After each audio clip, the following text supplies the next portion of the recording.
Go.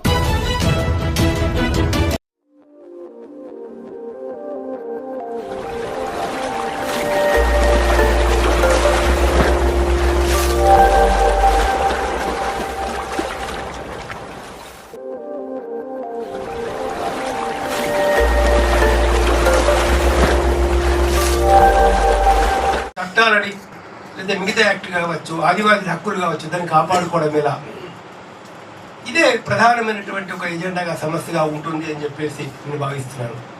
Second item కనుక వస్తే illegal arrest చేయొచ్చా, పోలీస్ టార్చరింగ్ మీరు మానుకోవాలా, లేదా ఫాల్స్ ఎన్కౌంటర్స్ ఏతుందో దాన్ని మనం ఖండించాలా, ఇలాంటి కొన్ని ప్రశ్నలు అనేటటువంటిది రావచ్చు.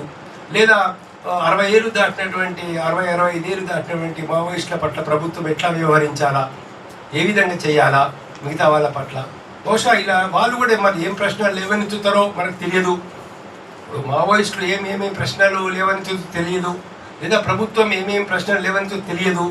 బట్ శాంతి చర్చల కమిటీగా మేము కోరుకునేది ఒకటి ఏంటంటే, మేము ఒకటి కోరుకుంటున్నాం శాంతి చర్చల కమిటీ తరఫున. ఇవాళ సార్ రాసినటువంటి పుస్తకంలో చాలా విషయాల గురించి ప్రస్తావన చేయడం అనేది జరిగింది.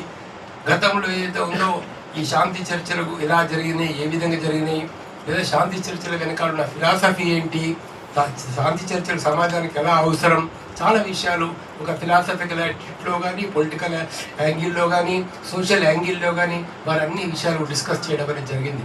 ఈ పుస్తకంలో కూడా చాలా విషయాలు వారు ప్రస్తావించడం అనేది జరిగింది. అయితే నేడు ప్రధానంగా మేము కోరుతున్నటువంటిది రెండు మూడు విషయాలే. మేమేం కోరుతున్నామనంటే, ఫస్ట్ లైఫ్ అనేది, ప్రాణం అనేది చాలా ముఖ్యం.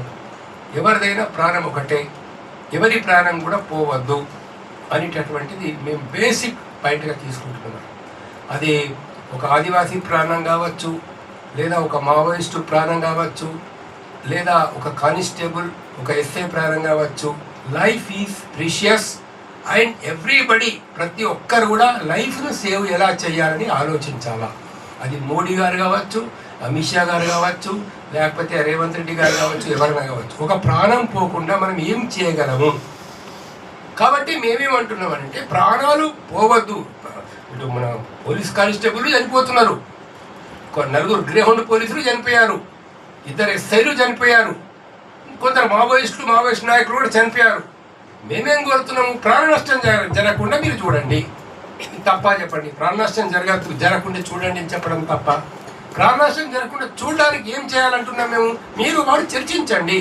ఒక డెమోక్రసీ కంట్రీ కదా, ఒక డెమోక్రటిక్ కంట్రీలో మనం ఎవరితో చర్చిస్తాం ప్రపంచం లోపల. ఇవాళ నార్త్లో ఉన్నటువంటి అన్ని టెర్రరిస్ట్ ఆర్గనైజేషన్స్తో కానీ, ఇన్సర్జెంట్ ఆర్గనైజేషన్స్తో కానీ చర్చలు జరిపి, అస్సాంలో కావచ్చు, లేకపోతే గుర్ఖాల్యాండ్లో కావచ్చు, మిగతా ప్రాంతాల్లో కావచ్చు, ప్రభుత్వాలు చర్చలు జరిపి ఒప్పందాలు చేసుకున్నారు. వాళ్ళ ఆయుధాలు కింద పెట్టారు చాలా సందర్భాల లోపల. కొన్ని ఒప్పందాలు జరిగినాయి. లోకల్ ట్యాక్సెస్ కూడా వసూలు చేసుకోవడానికి అక్కడ కొందరు అవకాశాలు ఇచ్చారు. ఏదైనా కావచ్చు. కాబట్టి అవుతుంది, మీరు వాళ్ళు చర్చించండి.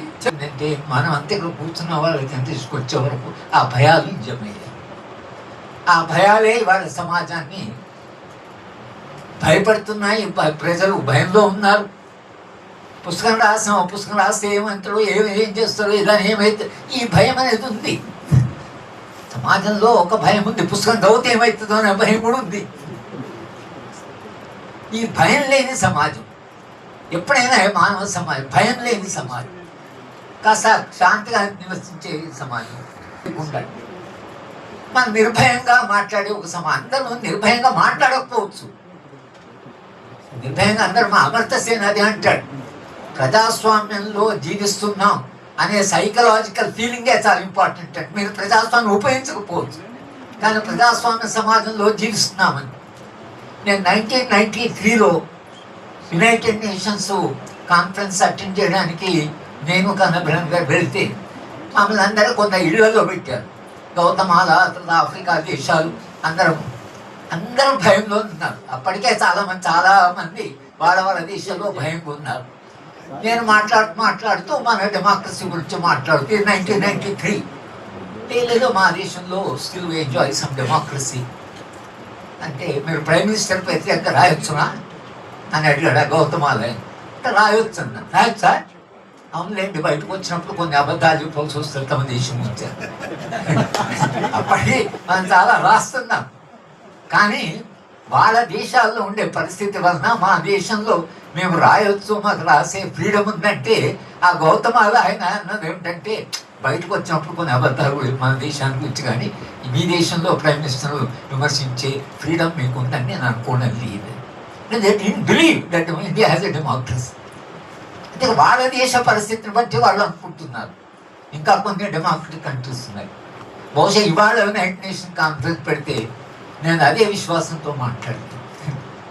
మా దేశంలో స్వేచ్ఛ ఉంది అని ఏదైనా రాయొచ్చు, నేను ప్రొఫెసర్గా ఏదైనా చెప్పొచ్చు క్లాసు అని చెప్పే పరిస్థితి లేదు. కాంటెక్స్ట్ ఎట్లా మారిపోయింది దానికి డిఎన్ గారు చెప్పారు. అసలు కాంటెక్స్ట్ ఎలా మారింది, వాళ్ళ ఆర్థిక వ్యవస్థ ఎలా మారింది. దానికి విజయ్ కూడా ఇద్దరు ఎకనామిక్స్ కాబట్టి వాళ్ళ ఎకనామిక్ కాంటెక్స్ట్ ఎలా మారింది. ఈ ఎకనామిక్ కాంటెక్స్ట్ మారడం అని వాళ్ళు ఒకవేళ చంద్రకుమార్ గారు చాలా గట్టిగా మాట్లాడుతున్నారు సార్. ఇప్పుడు ప్రాబ్లం ఏంటంటే ఈ ప్రభుత్వంలో ఉండే ఈ ప్రభుత్వానికి కూడా ఈ అధికారంలో వాడు కూడా ఫ్రీడమ్ లేదు.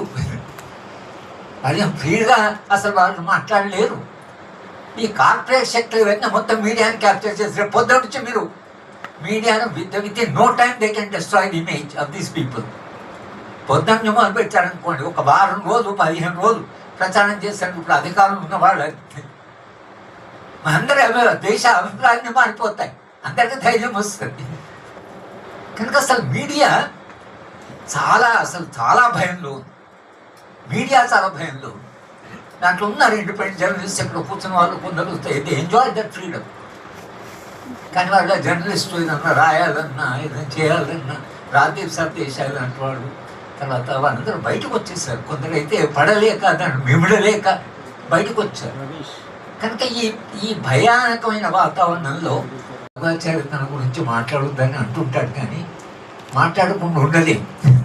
అంటే ఈ ఐడియా అయినది ఈ బెంగళూరులో ఇచ్చినట్టు కానీ శంకరం గారి లేదా మిగతా ప్రసంగాలు కానీ ఒక పుస్తక రూపంలో ఇప్పుడున్న సందర్భంలో ఒక పుస్తక రూపంలో వస్తే దానికి చాలా ప్రయోజనం ఉంటుంది. ఎందుకంటే శాంతి చర్చలు చంద్రకుమార్ గారు అయితే దాన్ని చాలా విస్తృతంగా వారు తిరుగుతున్నారు. కనుక ఒక పుస్తకం కూడా ఉంటే సమాజంలో ఒక చర్చకు అది కూడా ఒక దాంట్లో కొందరు భేదించవచ్చు, కొందరు అంగీకరించవచ్చు, పుస్తకం బాగా పుస్తకం బాగు. కానీ పుస్తకంలో ఉండే అంశం ఏదైతుందో, శాంతి చర్చలు అనే అంశం ఏదైతుందో అది ఇప్పుడు సమాజంలో చాలా అవసరం. దానికి ఎందుకు అవసరమో ప్రధాన వక్తలు ముగ్గురు దాని గురించి చెప్పారు. అందుకని సుదర్శన్ రెడ్డి గారు ఒకళ్ళ పుస్తకం గురించి డైరెక్ట్గా మాట్లాడకుండా ఆయన పుస్తకం ఉండేటువంటి ఎసెన్స్ ఏదైతుందో, శాంతి చర్చలు అంటే ఏముండాలి అజెండా, సారు దాని గురించి చాలా వివరంగా చెప్పారు. ఎట్లా శాంతి చర్చలు ఇప్పుడు జరగాలంటే ఏ కన్సర్న్స్ ఉండాలి, నిజంగానే మా వయసులో శాంతి చర్చలకు వస్తే ఏ ప్రశ్నలు రైజ్ చేయాలి, విశాల సమాజాన్ని గురించి, సామాజిక సంబంధాల గురించి, కూలిపోతున్న ప్రజాస్వామ్యం గురించి, వీటి గురించి ఇవన్నీ అజెండాలో ఉంటాయా ఉండవా? అంటే సార్ ఒక రకంగా కేవలం ఏదో మీ ఉద్యమం మీద జరుగుతున్న నిర్బంధము లేదా రాజ్యము వీళ్ళ ఆయుధాన్ని గురించి చర్చ అక్కడే ఉంటుందా, లేక చర్చ భారతదేశ భవిష్యత్తు మీద, ఈ సమాజ భవిష్యత్తు మీద, విశాల సమాజానికి ఉండేటువంటి ఇవాళ వాళ్ళు ఎదుర్కొంటున్న సమస్యల మీద ఒక ఆల్టర్నేటివ్ వ్యూ పాయింట్, ఈ సమాజం ఎప్పుడు పోతున్న డైరెక్షన్ మీరు ఎక్కడ పోవాల్సిన అవసరం లేదు. సార్ అయితే చంద్రకుమార్ గారు కూడా చెప్పారు, సుధీర్ గారు రాజ్యాంగం మీద లెక్చర్ ఇచ్చినప్పుడు తాను ఆ లెక్చర్ని అటెండ్ కనుక మీరు ఇప్పుడు ఈ రాజ్యాంగంలో ఉండేటువంటి ఆదేశిక సూత్రాలు వాటిని ప్రాతిపదికగా పెట్టుకొని కూడా మనం మాట్లాడవచ్చు. ఒకటేమో మీకు ఫండమెంటల్ రైట్లో స్వేచ్ఛ ఉంది, దాంట్లో చాలా మనకు వ్యక్తిగా మన పౌరుడిగా మనకు కొన్ని హక్కులు ఉన్నాయి. రెండవది మీకు రాజ్యాంగ సాదేశిక సూత్రాల్లో న్యాయం ఉంది, ఎలాంటి సమాజం కావాలి అని అంటుంది. ఒక చోటు ఉంటే ఆ సమాజం స్థాపించడానికి మనుషులకు స్వేచ్ఛ ఉంటుంది. నా దృష్టిలో fundamental rights are given for people to fight for the justice. న్యాయం కొరకు, పోరాటం కొరకు మనకు స్వేచ్ఛనిచ్చారు. ఆ స్వేచ్ఛ హక్కులన్నీ కూడా దాని కొరకే చాలా వరకు, అంటే ఫ్రీడమ్ ఫర్ జస్టిస్, ఫ్రీడమ్ ఏమో పార్ట్ 3, జస్టిస్ ఏమో పార్ట్ 4లో స్పష్టంగా రాజ్యాంగం రాసి ఎటు అయిపోవాలి సమాజం. అంటే బాబాసాహెబ్ అంబేద్కర్ ఒక మాట చెప్పాడు, జస్టిస్ చంద్రకుమార్ గారు దాని గురించి, సార్ అయితే అంబేద్కర్ గారి కాంట్రిబ్యూషన్ గురించి చెప్పారు.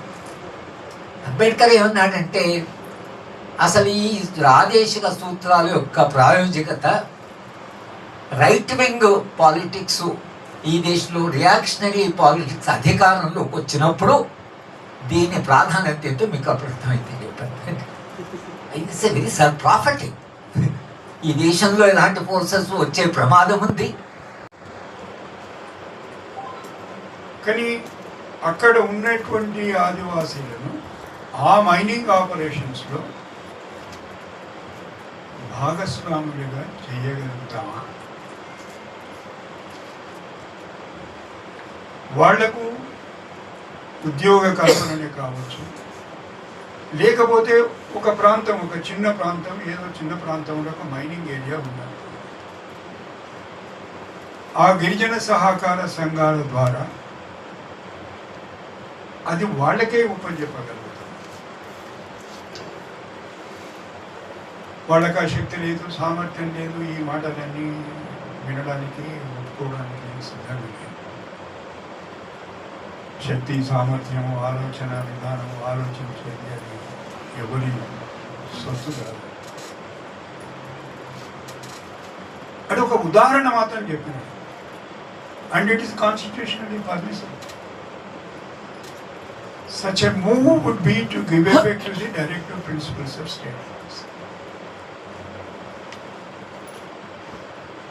లేదు జరగడానికే వీల్లేదు, ఇక్కడ ఏం జరగడానికే వీల్లేదు అని వాళ్ళు మేము అసలు మాట్లాడడం ఎవరితోటి వీళ్ళు. It's a big big big crisis in society.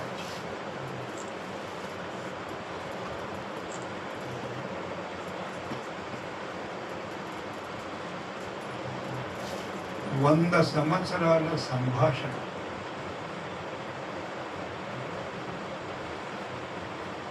రాజ్యాంగ రూపకల్పన 100 సంవత్సరాల సంభాషణ తర్వాత జరిగింది. చాలామంది అనుకుంటారు రాజ్యాంగ పరిషత్తులో వాళ్ళు ఏదో 299 మంది కూర్చొని మాట్లాడి అంబేద్కర్ గారి మార్గదర్శకం రాజ్యాంగం ఉంటుంది కాదు. సుదీర్ఘమైనటువంటి సంభాషణ. You can enter into a conversation with your imperialist forces, those who are oppressing and those who are crushing you and those who are plundering you. Simon commission సంభాషణ, క్రిప్స్ మిషన్ తోటి సంభాషణ, 3 రౌండ్ టేబుల్ కాన్ఫరెన్స్ సంభాషణ, montage సెమ్స్ఫోర్డ్ రిఫార్మ్స్లో సంభాషణ. Ambedkar and Gandhi ఇద్దరు almost 2 సంవత్సరాల తరబడి professor. South బరో committee ముందు 1919 బాబాసాహెబ్ ఏ అస్త్రం లేనివాడు, ఏ ఆయుధం లేనివాడు, ఏ హక్కులు లేనివాడు, ఏ ఆస్తిపాస్తులు లేనివాడు, ఓటు అనే ఆయుధం వాడి చేతికి ఇస్తే సమాజంలో మార్పు కొరకు అవకాశం ఉంటుంది అనే ఉద్దేశంతో 1919లో సౌత్ బరో కమిటీ ముందు బాబాసాహెబ్ ప్రతిపాదన తీసుకొచ్చారు. Universal adult suffrage. Man-women discrimination, no. Caste, community, religion discrimination, no. Property and non-property, no. Everyone should get the right to vote, and it is the duty of the state to create such facility. ఏం జరుగుతుంది వాళ్ళ బీహార్లో? బీహార్లో ఏం జరుగుతుంది? నరసింహారెడ్డి గారు economist, డిఎన్ Reddy గారు, ఆయన both inclusion and exclusion theory గురించి మాట్లాడుతున్నారు. సార్ బీహార్లో అదే జరుగుతుంది sir. Include our people, those who are likely to vote for us, and create a mechanism for that, and exclude those who are not likely to vote for us.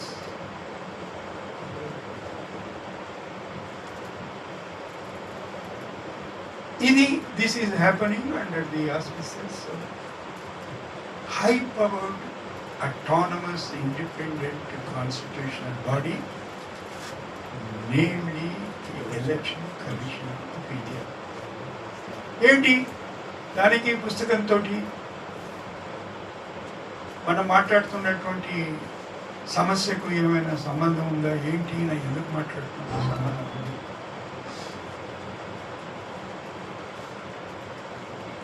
రేపు ఒక నిర్ణయం జరుగుతామని అనుకుందాం. Maoist ప్రభావిత ప్రాంతాల్లో ఏదో విధంగా ఎన్నికలు జరిగినాయి. పోలీసు లీడర్లు కావచ్చు, సాయుధ వర్గాల లీడర్లు కావచ్చు, ఎన్నికలు జరిగినాయి. అధికారంలో ఉన్నవాళ్ళు ఓడిపోయిన సందర్భాలు.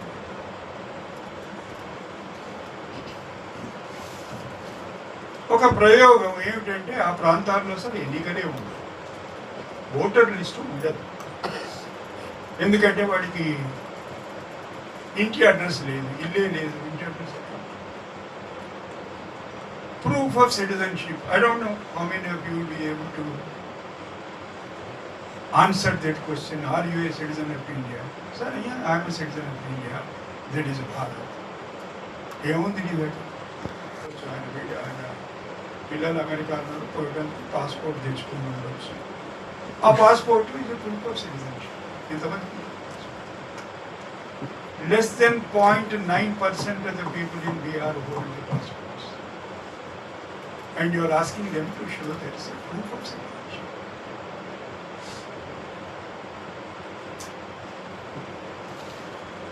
ఏమిటి అంటే కృష్ణ అయ్యర్ గారు ఒక తీర్పులో ఎలక్షన్ కమిషన్ గురించి మాట్లాడుతూ, వాళ్ళేదో మరి మాకు అధికారం లేదు కదా, చట్టం లేదు, మేమేం చేస్తామంటే election commission has reservoir of power. అది ఇంత ప్రమాదానికి తెస్తుందని చెప్పి ఆయన అనుకోని వెళ్ళాడు. ఆయన ఆత్మ ఘోషిస్తాడు, that man must be training in his grave. Reservoir of power అని ఎందుకన్నాడంటే to hold the free and fair elections. అక్కడ చట్టం లేదు, ఆ స్థలం ఖాళీగా ఉంది, మేమేం చేయాలి అంటే you have the power to conduct the free and fair elections. Superintendents over the election process. ఇవాళ అది చెప్తున్నది ఎలక్షన్ కమిషన్. మాకు పవర్ లేకపోవడం ఏంటి? సుప్రీంకోర్టు అని చెప్పింది కదా, you have reservoir of power. అంటే తిరగరాయడం అంటే ఇదే.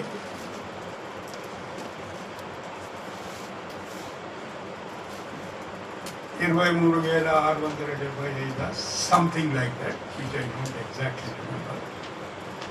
In each constituency is exclusion and inclusion is necessary. Average 23,000. ఏ కాన్స్టిట్యుయెన్సీలో కూడా బీహార్లో ఒకటి 23,000 ఓట్లతో ఓడిపోవడం గెలవడం జరగలేదు. ఇంకా మరి ఇంకా ఎన్నికలు ఎందుకు? మనం అందరం ఎదురు చూడడం ఎందుకు? ఆ టీవీల ముందు కూర్చోవడం ఎందుకు?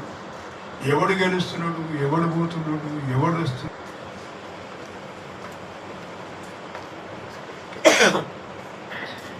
ఏదో సినిమాలో ఎవడు అంటాడే, ముగాంబో ఖుషువాకిని. ముగాంబోతో ఖుషే, కానీ ప్రమాదం ఏమొచ్చిందంటే ముగాంబో ఒక్కడే లేడు మనకి. ముగాంబోలు అన్ని చోట్ల అన్ని స్థానాలు వాళ్ళు భద్రంగా ఉంటారు, వాళ్ళు చేసే పనులు వాళ్ళు చేయదలుచుకున్న పనులు.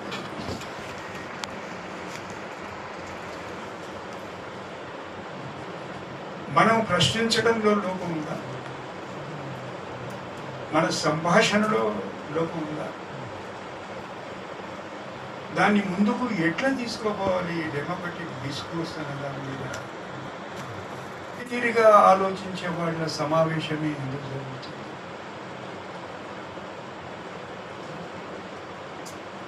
మనం అంటే మనకన్నా భిన్నంగా మాట్లాడేవాళ్ళం మన సమావేశాలకు ఎందుకు పిలుస్తలేదు? వాళ్ళేం చెప్పదలుచుకున్నారు? అంటే మనకు వినేటువంటి ఓపిక లేదా, సహనం లేదా? అంటే ఒక వైపు చూడడం మాత్రమే మనం తెలియకుండానే మన ఆలోచన విధానంలో ఒక భాగమైందా? ఇట్లా ఏదో పుస్తకం కదా ఏమిటి అని ఆలోచిస్తున్నాను. ఆలోచించుకుంటే నాకు నేనే అనుకున్నాను, ప్రమాదకరంగా ఏమన్నా ఆలోచిస్తున్నానా ఏమిటి? There are no dangerous thoughts. Thinking itself is dangerous. ఇది సమాజం ఇప్పుడు ఈ దిశకు చేరిపోతుంది. మీరు ప్రమాదకరంగా ఆలోచిస్తున్నారా? హింసను బోధిస్తున్నారా? అహింస గురించి మాట్లాడుతున్నారా? శాంతి గురించి మాట్లాడుతున్నారా? చర్చల గురించి మాట్లాడుతున్నారా? ప్రజాస్వామిక అన్వేషణ గురించి మాట్లాడుతున్నారా? Quest for democracy. That's how I have understood caption, ప్రజాస్వామిక అన్వేషణ.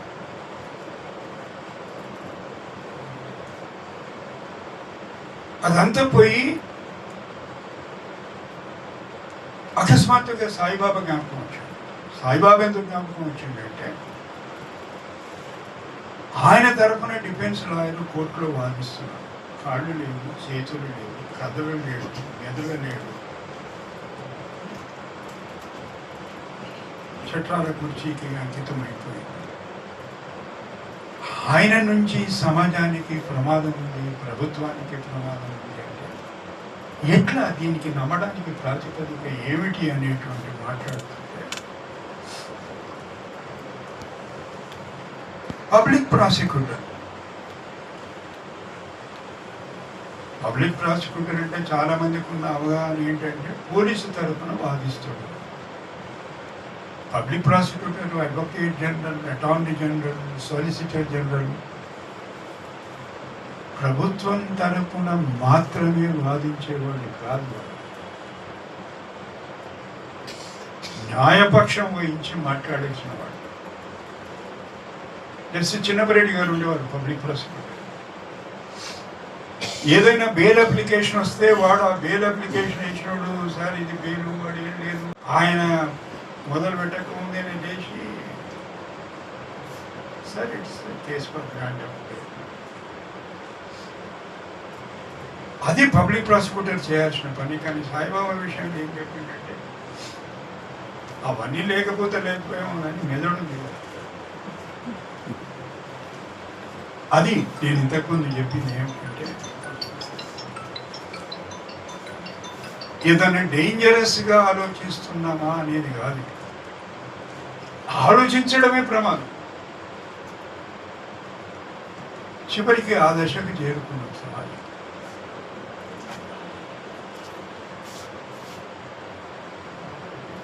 సరే, శాంతి చర్చలు, వాటి స్వభావం, ఎటు దిక్కుపోతున్నాం, ఎంతవరకు తీసుకుపోగలిగినాం అనే దాని గురించి పెద్దగా నేను ఇవాళ చర్చించాను. దానికి ఒక శాంతి చర్చల సంఘం ఉంది, దానికి ఒక అధ్యక్షుడు ఉన్నాడు, దాని మీద ప్రయత్నం చేసేవాడు ఉన్నాడు. వాడు మాట్లాడతాడు, విందాం. ఒక మాట మాత్రం చెప్తారు, శాంతి చర్చలు అని మాట్లాడితే కేవలం అంత మాత్రమే మాట్లాడితే అంత గొప్ప ప్రయోజనం ఉండకపోవచ్చు అనేది నా వ్యక్తిగతమైన అభిప్రాయం. దానికి ఒక ప్రతిపాదన, there must be an agenda. If at all there is to be talks, what is the agenda? సమాజం పట్ల మీకున్న అవగాహన ఏమిటి, వాళ్లకున్న రాజ్యాంగం పట్ల మీకున్న అవగాహన ఏమిటి, వాళ్లకున్న అవగాహన, ఏదన్నా విషయాల మీద 30 విషయాలలో విభిన్నమైనటువంటి ఆలోచనలు, ఆ ఆలోచనల సంఘర్షణ ఉంటే ఉండొచ్చు కాదు. 10 విషయాలనున్న కాంక్రీట్గా ఏదన్నా చేయగలుగుతాము అనే దిశలో ఆలోచించకపోతే, ప్రతిసారి సుందరయ్య విజ్ఞాన కేంద్రంలో సాయంత్రం ఏదో మీటింగ్ ఉంటుంది, పౌరాకుల వేదికను ఏదో ఒక వేదిక మీద మాట్లాడుతూ ఉంటారు, పౌరాకుల గురించి, రాజ్యాంగ హక్కుల గురించి. అది వాళ్ళకి ఎట్లా తెలుస్తుందో ఏమో, తెల్లారి పేపర్లో ఏముంటుందంటే 30 మంది మా వయసు హారం. అంటే ఓ పక్కన మనం మాట్లాడుతూనే ఉంటాం, ఓ పక్కన జరుగుతూనే ఉంటాం. ఇప్పుడు 4-5 చనిపోతే వార్త కాదు, అక్కడికి వచ్చేసినాం. 4-5 కాల్చి చంపేస్తే అక్కడికి వచ్చేసినాం.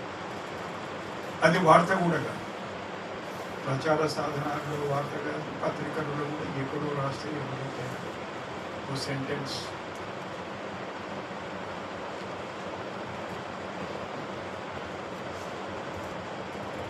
ఇది కొత్తగా ఆలోచించాల్సినటువంటి సందర్భం.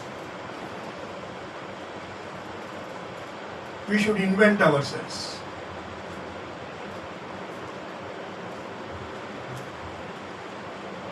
అందుకే ఎజెండా, శాంతి చర్చలు అని మాట్లాడేవాళ్ళు సంఘం, దానికి నిర్దిష్టమైనటువంటి ఒక ప్రణాళిక,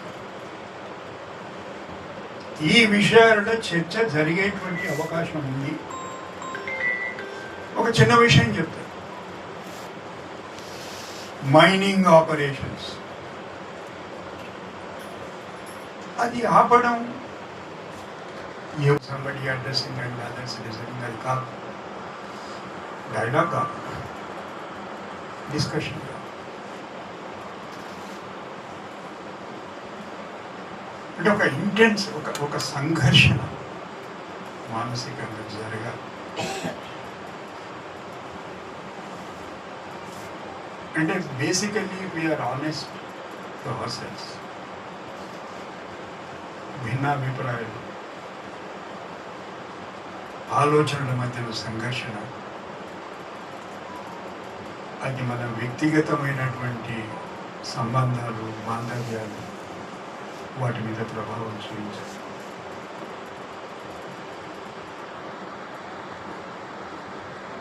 ఆయన బాలరెడ్డి అట్లా మాట్లాడుతున్నారు, లేకపోతే ఆరగోపాల్ ఏదో మాట్లాడుతుంటాడు.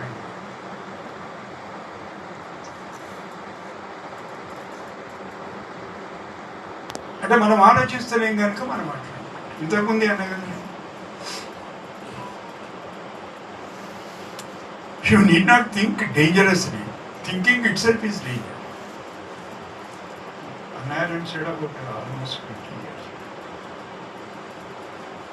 ఇవాళ సమాజం ఆ స్థితికి చేరు.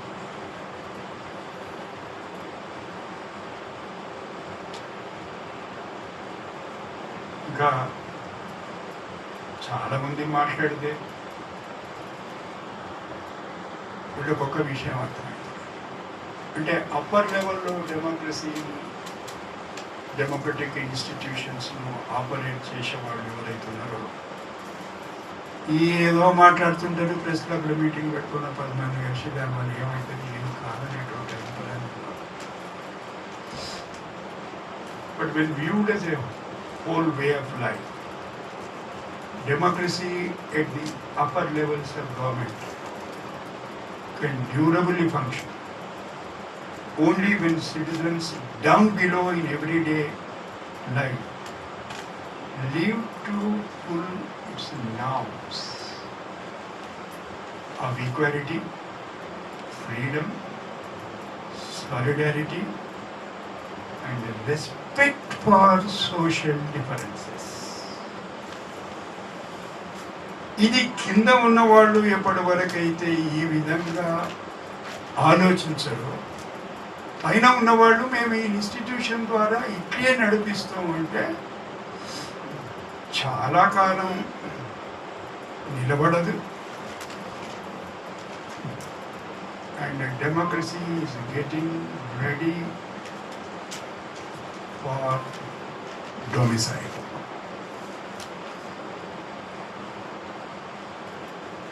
అధ్యక్షులు మాట్లాడారు, చాలా సమయం నేను ఒక్కడిని తీసుకొని మాట్లాడాను. ఇంతసేపు విన్నందుకు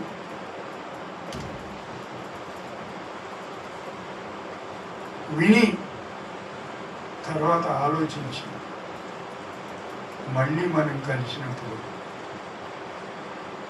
మీరు ఆ రోజు ఫలానా ప్రెస్ క్లబ్ మీటింగ్లో ఏదో వాగుతుంటుంది, అది తప్పు అని ఎవరైనా చెప్పితే నాకన్నా ఎక్కువ సంతోషించేవాళ్ళు వాళ్ళు. And according to me that is democracy, that is dialogue, that is discussion. Thank you ladies and gentlemen. నేను మాట్లాడడం కంటే మాట్లాడకపోవడమే చాలా మంచి నిర్ణయం అని అనుకుంటున్నాను. ఎందుకంటే ఈ శాంతి చర్చల గురించినటువంటి చర్చలు ఏవైతున్నాయో మా ఇంట్లో చాలా సభ తర్వాత సభ వస్తూ ఉంటే నేను వాళ్ళకు టీ సప్లై చేశాను, నేనేం వినలేదు. ఇప్పుడు సుదర్శన్ రెడ్డి గారు ఏమంటున్నారంటే నువ్వు మాట్లాడు సభలో, కానీ హరగోపాల్ గురించి మాట్లాడకు అని చెప్తున్నారు. అది కాబట్టి నేను ఒకటి రెండు విషయాలు ఏమని చెప్తానంటే, ఇప్పటిదాకా ఈ మావోయిస్టుల యొక్క ఐడియాలజీ ఏదైతే ఉందో అది social problem, socio economic problem, కానీ అది లా అండ్ ఆర్డర్ ప్రాబ్లం కాదు అనేటువంటి ఏదైతే సిద్ధాంతం ఉందో దాన్ని ఫాలో చేస్తూ జస్టిస్ గారు సుదర్శన్ రెడ్డి గారు మాట్లాడినటువంటి సొసైటీ ఎట్లా ఉంది, ఏం అవసరం, ఏం జరుగుతుంది, కాంటెంపరీ సొసైటీ ఎట్లుంది, ముందు సొసైటీ ఎట్లుంది, పాలన ఎట్లుంది, ఆ పాలనకు ఏ విధమైనటువంటి ప్రిపేర్నెస్ సొసైటీ, సివిల్ సొసైటీ నుంచి కావాలి అనేటువంటి పాయింట్ సార్ చెప్పారు. తర్వాత నరసింహారెడ్డి సార్ కూడా అనలిటికల్గా సొసైటీలో ఎలిమెంట్స్ ఏమున్నాయి, సొసైటీ ఎలాంటి సమస్యలను ఎదుర్కొంటున్నది, ఆ సమస్యలకు మన ప్రిపేర్నెస్ సివిల్ సొసైటీ నుంచి ఎట్లుండాలి అన్నటువంటి ఈ యొక్క పాఠాలు ఏవైతున్నాయో నాకు చాలా గౌరవంగా అనిపించింది. కాబట్టి ఇవన్నిటి నుంచి మనం నేర్చుకొని శాంతి చర్చలకు ఇక్కడ ఉన్నటువంటి మేధావులు చాలామంది ఉన్నారు, చాలామంది సాక్రిఫైస్ చేసిన వాళ్ళు ఉన్నారు, వాళ్ళందరూ ప్రిపేర్ అవుతారని నమ్ముతూ ఆపేస్తున్నాను. Thank you. వివరంగా వివరిస్తారు జస్టిస్ చంద్రకుమార్ గారు. వేదిక మీద ఉన్న పెద్దలు అందరికీ కూడా నమస్కారాలు. నాకు జ్ఞాపకం ఉంది, మరి సార్కి జ్ఞాపకం ఉందో లేదో నాకు తెలియదు, కానీ జ్యుడిషియల్ అకాడమీలో మా క్లాసెస్ తీసుకుంటాను. సో సుదర్శన్ రెడ్డి గారు క్లాస్, నేను ఫస్ట్ టైం క్లాసును అప్పుడు వినడం సార్ది. అంటే కాన్స్టిట్యూషనల్లో మన ప్రియాంబుల్ గురించి, కాన్స్టిట్యూషన్లో ఉన్నటువంటి ఒక సోషలిస్ట్ భావాల గురించి అసలు ఎంత అద్భుతంగా చెప్పారు ఆ రోజునంటే, ఈరోజు కూడా ఆయన ఆ రోజు మాకు క్రియేట్ చేసిన ఇంప్రెషన్ ఇప్పుడు కూడా మా మైండ్లో పడుతుంది. ఒక కాన్స్టిట్యూషన్ని ఒక సోషలిస్టిక్ పాయింట్ ఆఫ్ వ్యూలో అర్థం చేసుకోవడం, సమాజాన్ని ఒక ఆర్థిక ఉన్నటువంటి పరిస్థితుల లోపల దాన్ని అర్థం చేసుకోవడం, వివరించడం అనేటటువంటిది. మరి ఒక జడ్జిగా ఆ రోజు అంటే మేము జిల్లా జడ్జిగా క్లాసెస్ తీసుకుంటున్నాము. సార్ మాకు హైకోర్టు జడ్జిగా వచ్చి చెప్పారన్నట్లు. సో ఒక మంచి గైడ్. తర్వాత ఏతుందో నేను రాసినటువంటి ఒక క్లాస్ ఎగ్జామినేషన్ అనే బుక్, ఈ was very kind enough to, నేను ప్రత్యేకంగా చెప్పాల్సిన అవసరం లేదు.